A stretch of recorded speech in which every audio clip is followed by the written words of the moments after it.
ఒక్కసారి ఈ ఒక్క ఫార్మింగ్ ని స్టార్ట్ చేసుకుంటే 40 సంవత్సరాల వరకు మనల్ని పోషిస్తుంది. పర్ ఇయర్ 5 లక్షల వరకు ప్రాఫిట్ తీసుకోవచ్చు 40 సంవత్సరాల వరకు. అది ఎలా అంటే 1 ఎకర్ ఆఫ్ ల్యాండ్ లో సుమారుగా 500 నుంచి 700 వరకు ఒక్క ప్లాంట్స్ అయితే ప్లాంట్ చేసుకోవచ్చు.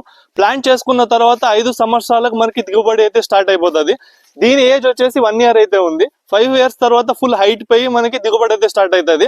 1 ఎకర్ ఆఫ్ ల్యాండ్ లో మనకి సుమారుగా 10 క్వింటాల్ వరకు దిగుబడి అయితే వస్తుంది. మార్కెట్ లో ఒక క్వింటాల్ ప్రైస్ మనకి 50,000 వరకు ఉంది. మన 10 క్వింటాల్ అంటే 5 లక్షల వరకు ప్రాఫిట్ వస్తుంది. దాంట్లో ఖర్చులన్నీ తీసేసిన 4 లక్షల వరకు ప్రాఫిట్ మిగలొచ్చు. చూస్తున్న ఒక్క తోట ఇంత క్వాలిటీగా ఎలా ఉందంటే వీటికి టెంపరేచర్ కరెక్ట్ గా మెయింటైన్ చేయడానికి ఈ కొబ్బరి చెట్టుల మధ్యలో మనము ఒక్క తోటను వేసుకుంటే మనకి టెంపరేచర్ వీటి నీడ నుంచి టెంపరేచర్ మెయింటైన్ అయ్యి మంచి క్వాలిటీగా మనకు ఒక్క తోట అయితే వస్తుంది. కాబట్టి ఇది ఇంత క్వాలిటీగా అయితే ఉంది. ఒక్క తోటకు మీరైతే చూడొచ్చు డ్రిప్ సిస్టమ్ అయితే మెయింటైన్ చేశారు. డ్రిప్ సిస్టమ్ వాడడం వల్ల మనకి వాటర్ సోర్స్ అనేది లిమిటెడ్ గా వాడుకోవచ్చు. ఇలాంటి బిజినెస్ ఐడియాస్ అలాగే యూస్ఫుల్ ఇన్ఫర్మేషన్ కావాలంటే మన పేజ్ అయితే ఫాలో అయిపోండి.